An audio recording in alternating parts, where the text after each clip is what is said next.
Hello, everyone. I'm Anthony Painter. I'm Chief Research and Impact Officer here at the RSA, and it's my very great pleasure to welcome you to the latest event in our Bridges to the Future series, where we're exploring ideas to shape change in the post-COVID world.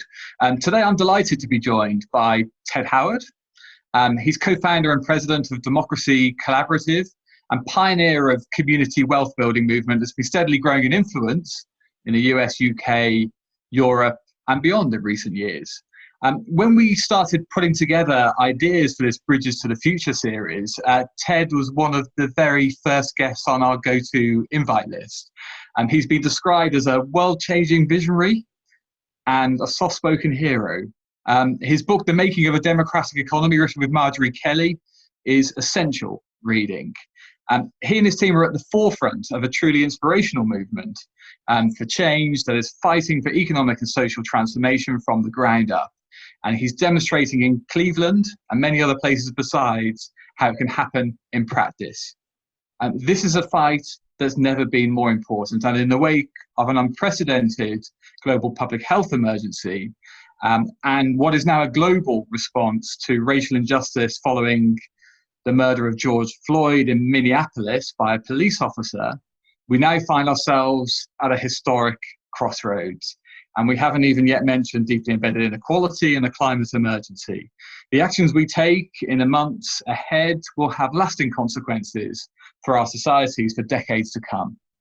For many people, local community support and solidarity has been key to making it through these past few months of health crisis. So the question we want to address today is, can we now put building community power at the very heart of the economic recovery effort?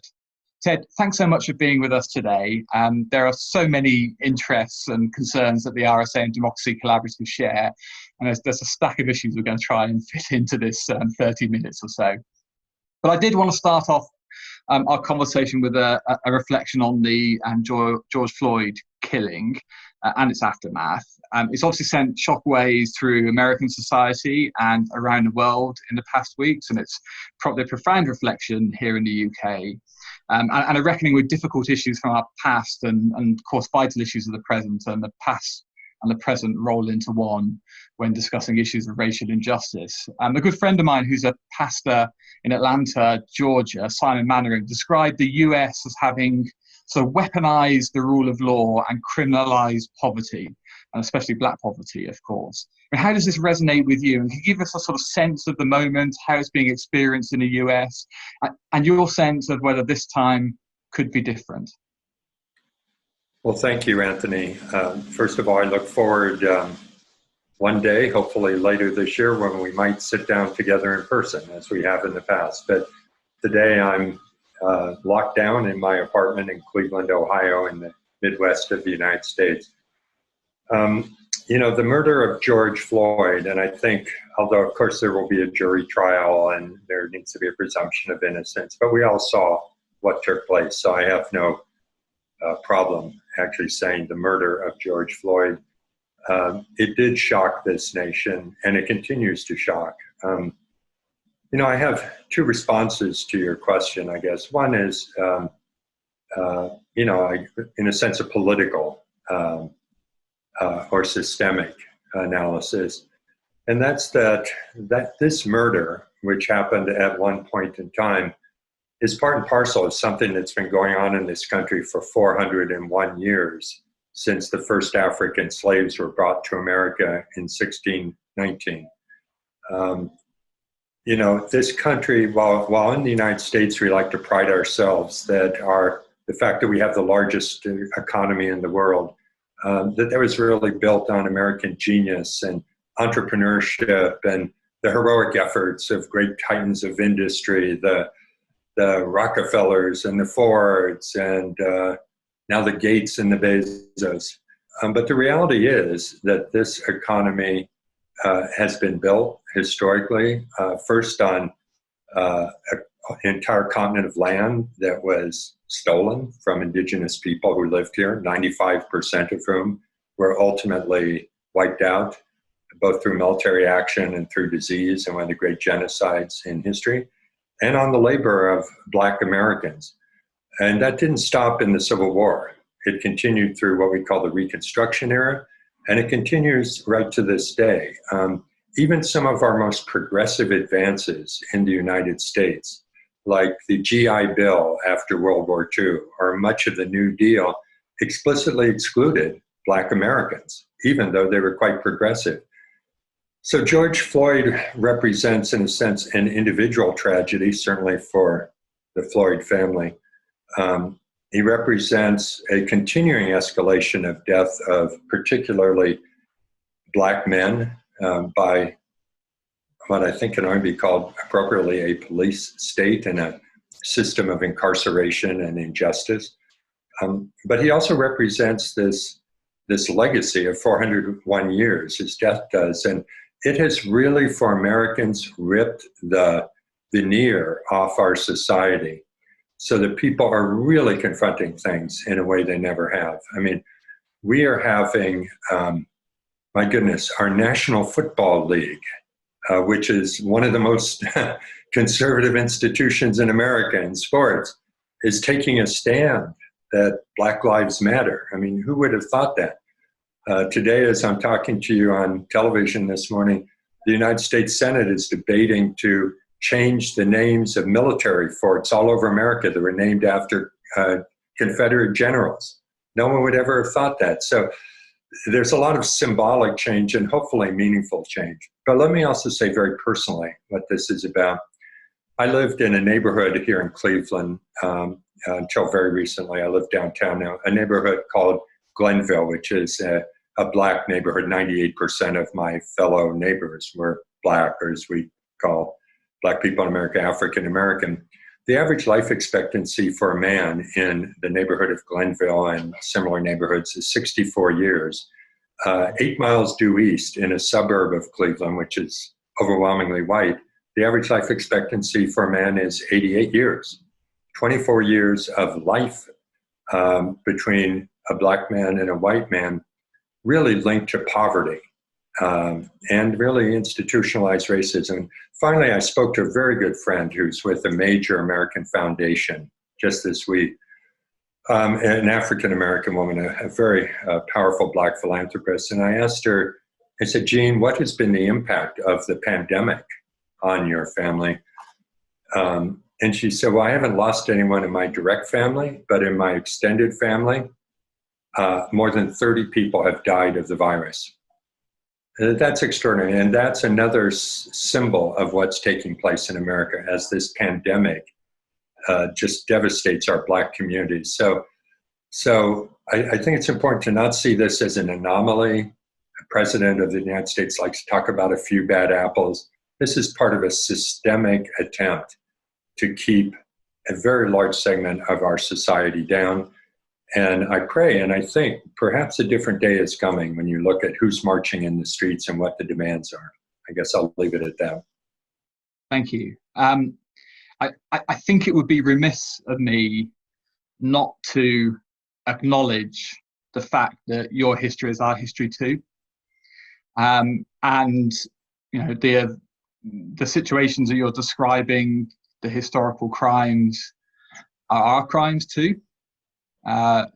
You know, the slave trade was initiated, propagated, developed by the British and others, and we tend to gloss over the past as well. We talk far more about our role in the abolition of the slave trade than our role in creating it.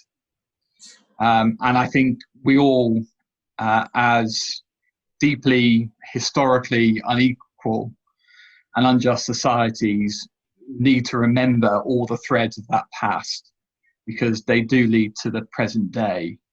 And while we have withdrawn from the situation, or were withdrawn from the situation progressively from the late 18th century or so on, the residue of what we planted remained. And we need to deeply reflect upon that. And I think that the pulling down of the statue of a slave trader in Bristol on Sunday was a reminder of our connection to the slave trade story as well as what has happened since, and a continuation into the present. Now, of course, there is a linkage between the operation of the economy, the state, society, and prejudice. And as you were talking, I spent a bit of time in Chicago just over a decade or so ago at the time of the 2008 presidential election. I went to a community called All Galt Gardens where Barack Obama had been a community organizer.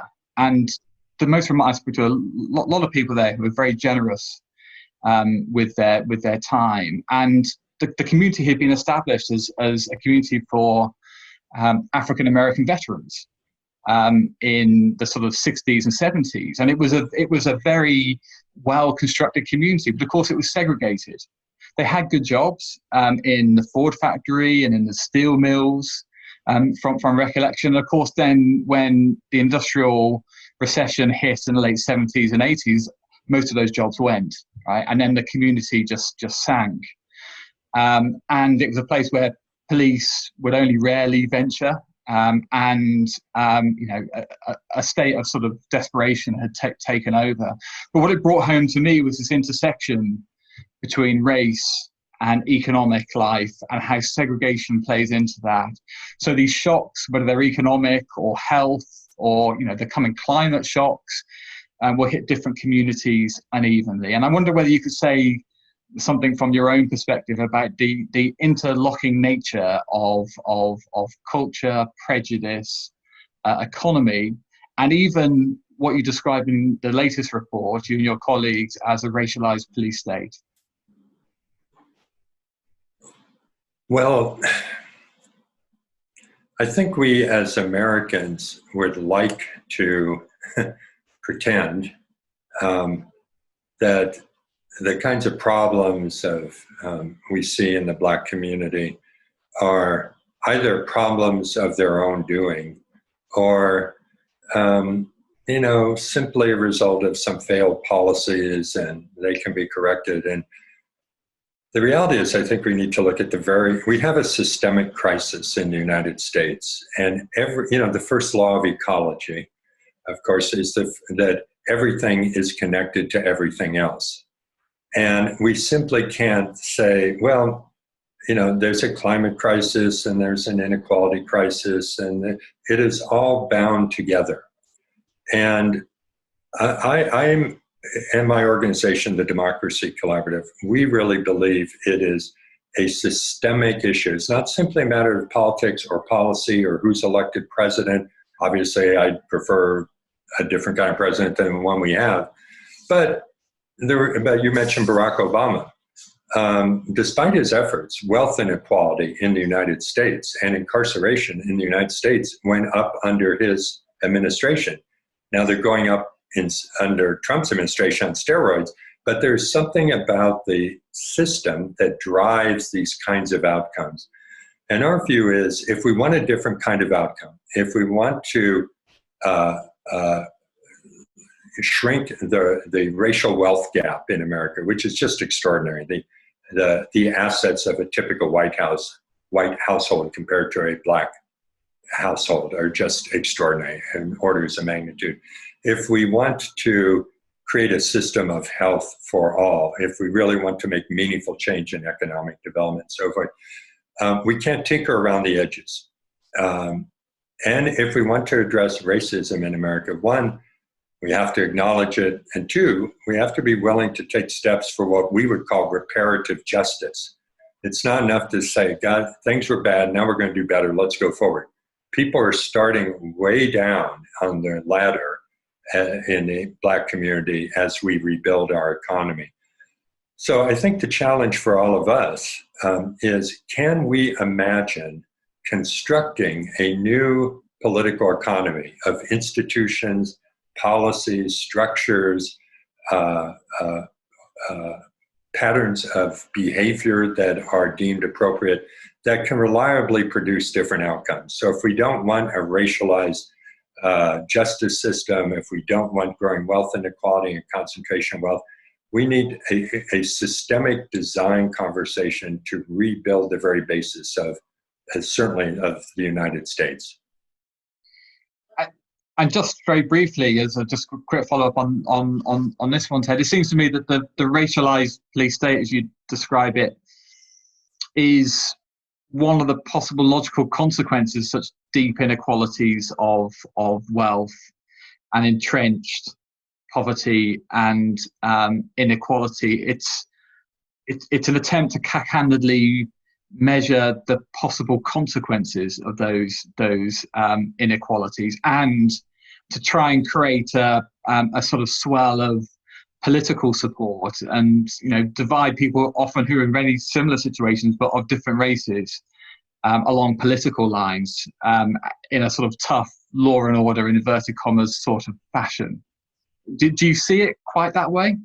I see it absolutely that way. I believe that one of the greatest impediments we have to progressive change in the United States is that, I don't want to sound conspiratorial, I just want to describe, the reality that there is a certain power structure in the United States, a political and indeed a corporate power structure, that is able to thrive by finding ways to divide us, so that we white people believe the problem is actually black people, for instance, when in fact they have many similar interests, but there's been this social construct of race that pits them apart from one another. And in at least the United States context, if we cannot forge a movement that involves at least the three major racial groupings in the United States, Black Americans, Brown Americans, and white Americans, and I don't mean to discount Asian Americans and indigenous people, all of that united together, even though we have cultural differences, working in an organization that's founded by a white guy like me has a certain different tenor to it than an organization that would be founded by a black person. And we also need to grapple with that. And by the way, internally at the Democracy Collaborative, we are, because we have a very diverse staff. And how do we make this this is an organization of all of us culturally. But if we can't build that multiracial movement, we are going to keep being pitted at one another and blaming the other. And that's a great challenge right now. Yeah.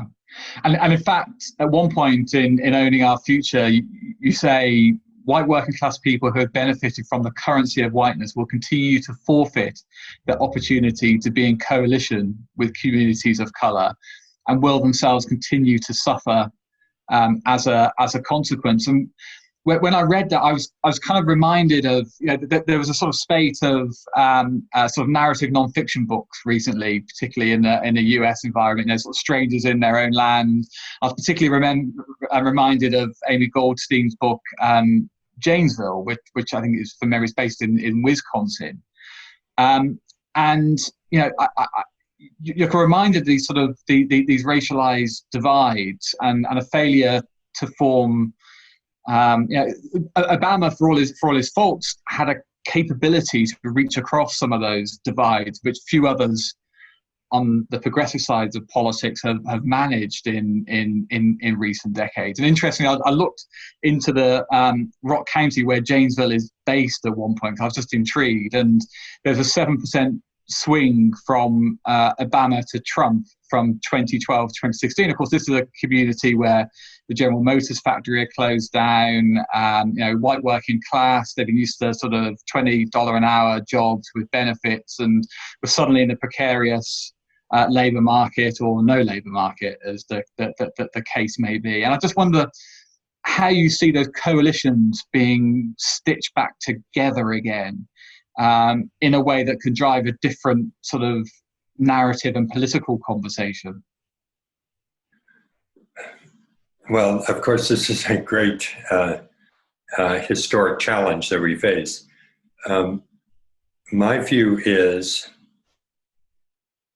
that we, and I'll put myself on the progressive side of things, that those with a progressive vision need to be able to project something that is not merely rhetorical or ideological, but something that people of all backgrounds can find themselves in, that it would be in a sense, in an American language. It's not imported from some Marxist state, not that any of those really exist anymore, but it's just the kind of the common sense of the matter.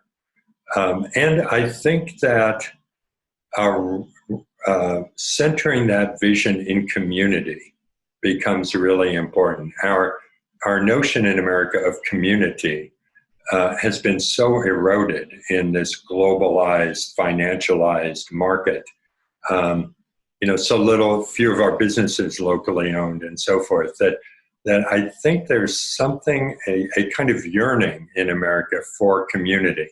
And it's certainly in the Black and brown population, but also in the white population and among many Trump voters. And I know many because I live in Ohio. And Ohio also voted twice, very substantially, for Obama for president, and then voted very substantially for Trump. And so there needs to be an appeal to people. It needs to be based on self-interest, but shared self-interest, a realistic vision of the possible, and centered in community. That's about the best I can give you, Anthony. No, that's pretty good, and I think there's definitely something in this. I mean, we had a general election here in the UK back in December, and very traditional constituencies that have previously voted for the Labour Party, not just at the last election, but for generations. Some of them started to fall into the hands of the Conservative Party. Of course, we've got a complex situation here with the Brexit situation, but there's also a sense that that there was a language of levelling up that was deployed by the Conservatives, and I get a sense that some of that resonated, at the very least gave permission for people in some of those constituencies to take their chances with the Conservative Party, probably for the first time ever. So I think you're right about the yearning and a sense that the sort of the economic and geographical distribution actually is grotesquely unfair. And then you layer on that a sense of belonging to particular groups and perspectives and whether you're getting a fair deal or not. And I want to come on to the ideas in that Democracy Collaborative have been very effectively putting out there in just a moment. But I just wanted, just before we leave this part of the conversation, just to ask you around the notion of reparations and whether that can be done in a way that can sustain this coalition, or do you think there's a risk it might quickly become an impediment? It's the idea of reparations 3 years ago was seen in the U.S. so outside the pale. If you talked reparations, if you weren't talking to a Black audience that was highly involved in the conversation, if you talked in general, people would just roll their eyes at best. It seems to me that idea of reparations, or the way we put it is a slightly different, reparative justice, that approach is one that can actually, it's certainly been embraced by the Democratic Party, and it's been embraced to some extent by the presumptive nominee, Joe Biden, and by a number of the women who he's looking at for vice presidential candidate, running mate, including Elizabeth Warren, have very squarely stood for reparations. I think it's also important to educate people, if you will, in the American public, that in fact, reparations of different kind are being paid all the time in our society, not necessarily around race, but around class interests and other things. So this is not an idea, it's like public ownership. People think that's not an American idea. Well, in fact, there's public ownership all over the United States, and some of the widest spread and growing is in conservative southern states, what we call red states, because we flip from you. Our red is conservative, where Republican mayors in small towns are starting municipal companies to run broadband and television networks because they have to. So just as we have to educate people that, in fact, public ownership is kind of, as the saying goes, as American as apple pie, the idea of reparations are being done everywhere, and we need to educate people about that. But I think we need to fight that fight and not skirt it, because you cannot build a truly democratic economy, which is our goal for a new systemic change beyond capitalism as we know it. You cannot do that without repairing the inequities of the past that have so disadvantaged people from now to be able to move forward. Right. Well, let's talk about some of those ways in which you're looking for to move the American political economy forward, because they have resonance here in the UK as well. And there are a whole host of places in the UK that have been influenced by your ideas and practice: Preston, North Ayrshire, so on and so forth. And one thing I think I've learned from your organisation and what you've done over a long period of time is that redistribution is not enough. You actually have to construct the institutions and flow money through them in a particular way that enables the generation of democratic wealth, community wealth, however you wish to describe it. And this is an important insight, of course, because it answers some of your questions around how you can build up something, an authentic and genuine sense of community. So it's not just an identity, it's something deeper and even more meaningful than identity in many respects. So do you want to just sort of talk about a few of the ideas that you've been putting out there in your sort of 5-point plan for how we might go about this in response to the variety of crises systemically that interconnected that we're facing? Yeah, thank you for that opportunity. First, I think you're right that certainly one of our insights, and we're not the only one that have had it, but if you look at the American situation, we have a economy that generates massive inequalities economically and therefore socially and so forth.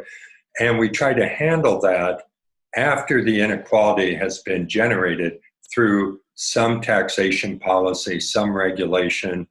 And most of that's been eroded as the state's captured, but we try to do it after the fact. And what we believe is a fundamental systemic change that would really change ownership patterns and outcomes is during the productive process itself, through employee ownership or community ownership and so forth, you capture the economic value at the front end rather than trying to regulate the inequities that result. Our frame that we use is what we call community wealth building. As you said, it's been taken up in many places in the UK through a number of councils that are usually dominated by Labour in England, but also in Wales, Scotland. There are whole new approaches to community wealth building. It's really an economic development strategy to develop local assets and institutions in ways that ensure wealth is kept local.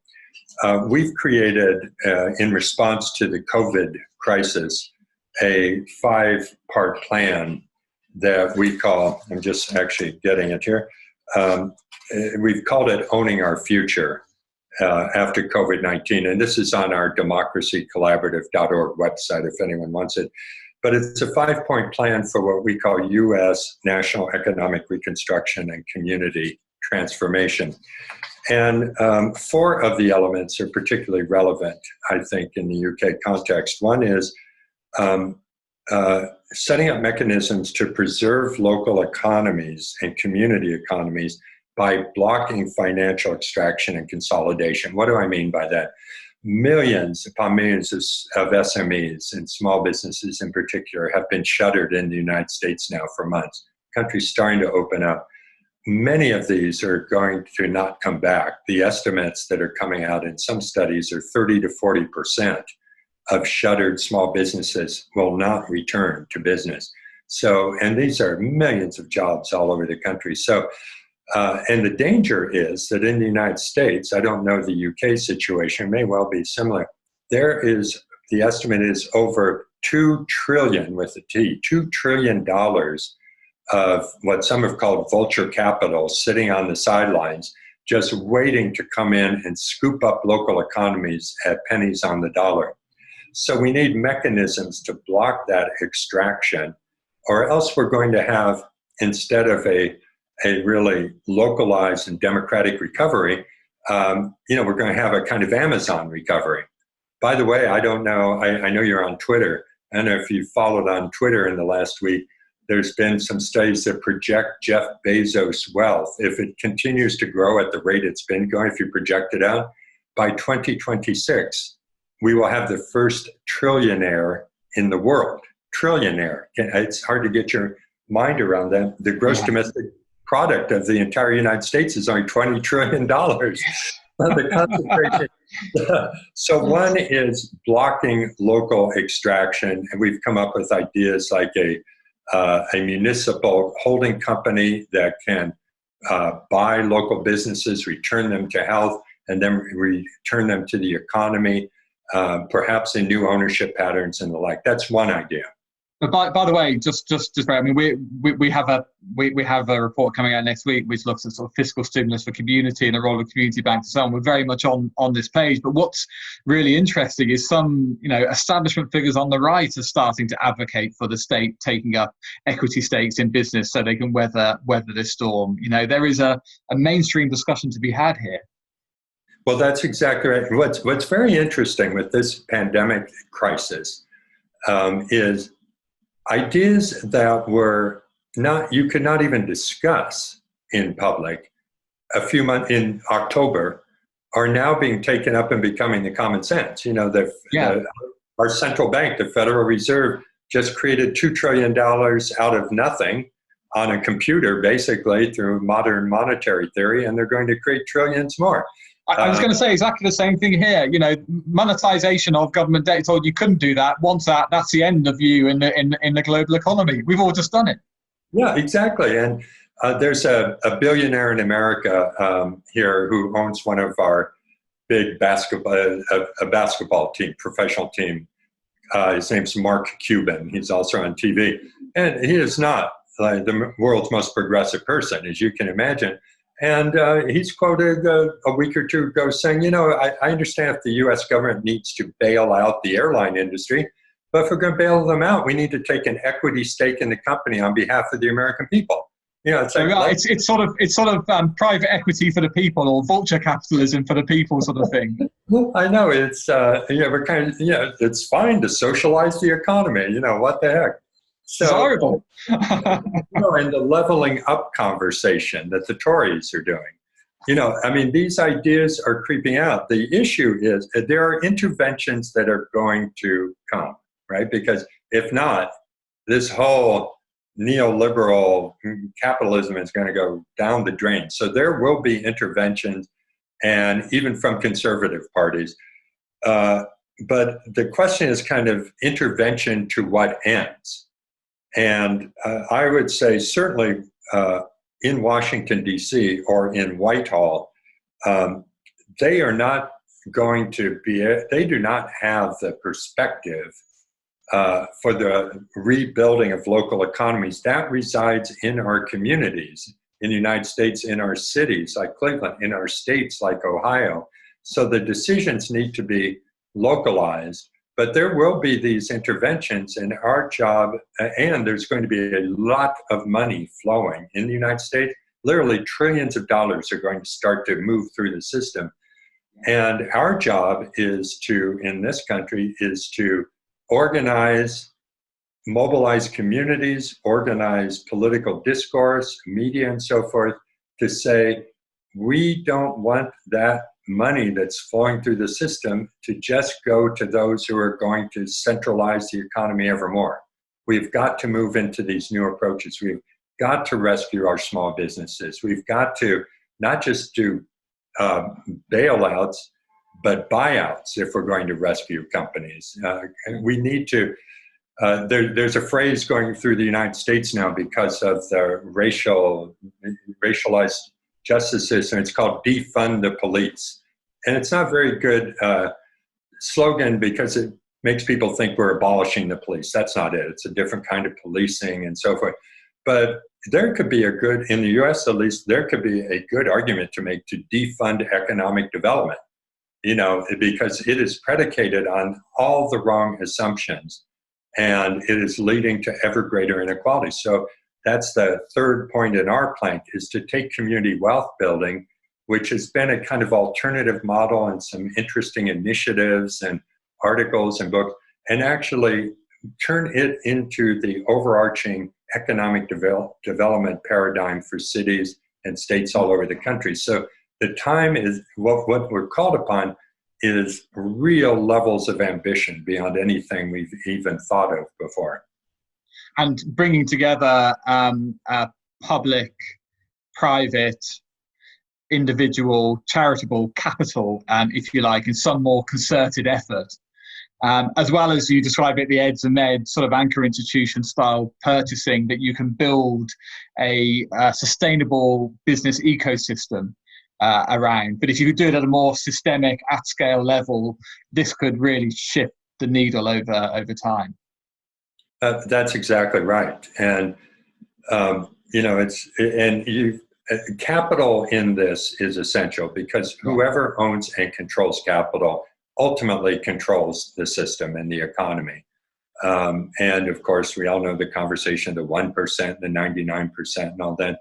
But there are many forms of alternative capital, whether it's progressive business and investment, the endowments and investment portfolios of health institutions, universities, cultural institutions, the reserves of city governments all over the country, the pension funds of public employees. I mean, there are lots of forms of capital that could be mobilized for a reconstruction of our economy that takes in a very different way than the one that it's most likely to go into, which is ever greater concentration. Yeah, I mean, we're interested as well, as you know, with universal basic income in this context, actually, because it also brings into the equation sort of individual resilience and capital beyond the wage system. And the thing critically it might do is buy people a bit of time and space to explore these different types of economic and community relationships. That might be a bit utopian. I hope it's not. But do you see something of that sort of individualized measure as being a corollary of this sort of movement, or do you see that as a distinctive and different conversation? No. I think it's we're looking at a very layered and comprehensive response, and I think UBI, Universal Basic Income, is definitely part of that. I would say what intrigues me most about UBI is, can it move into, let's see how to say it, a flow of income from broadly held capital, if you will, rather than just sort of income support. And, so there aren't good examples, but an example, and it has a problem with it because it's very extractive environmentally. And so stipulating that, in the United States, there's something called the Alaska Permanent Fund that I know you've heard of. And it is, essentially that Alaska is sitting on top of a huge supply of oil, and permits have been given to oil companies to extract it, which to say that's problematic is to understate. But the revenues from those leases or contracts go into a fund in Alaska that is held on behalf of all the people of the state, so that that capital, that asset in the ground, produces for every man, woman, and child who's a resident of Alaska, even if you're 2 months old, checks in a given year of maybe $1,000 each for, so a household could get a $4,000 or $5,000 sort of bonus every year based on that shared inheritance. The Norwegian pension fund, is Kroner Millionaires. There are examples of that. How could we finance a UBI out of that, which would help shape and the planning of capital control? And then a question could be then how you use things like a UBI to flow back into this democratized economy? You know, how can you encourage people to buy from, you know, local food producers, your municipal renewable energy companies that you're talking about? So again, going back to the flows through democratic institutions as well. And I think advocates of UBI need to do a lot more thinking around how this links intricately and definitively with the community wealth building agenda. Well, you know, it's very interesting you said that, because right before meeting with you now, I was on a Zoom kind of call with aldermen, city councilors in the city of Amsterdam. And I was asked to present about some of these ideas, including establishing a holding company to preserve the local SMEs. But there was also a fellow from Barcelona who works in the social economy there. And he did a presentation about something they're doing in Barcelona that could be linked directly to what you're saying, Anthony. That the city has issued an app that can be downloaded by everybody in the city, and it's called REC, R-E-C, and I'm not sure what that stands for.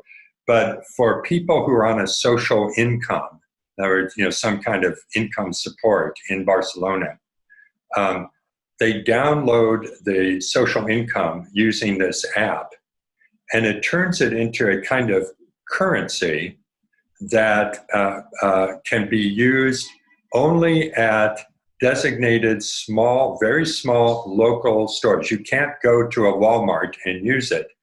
And indeed, if you add to your allotment of this currency, you put 10 euros in, additional 10 euros, the city will top it off with an additional euro also.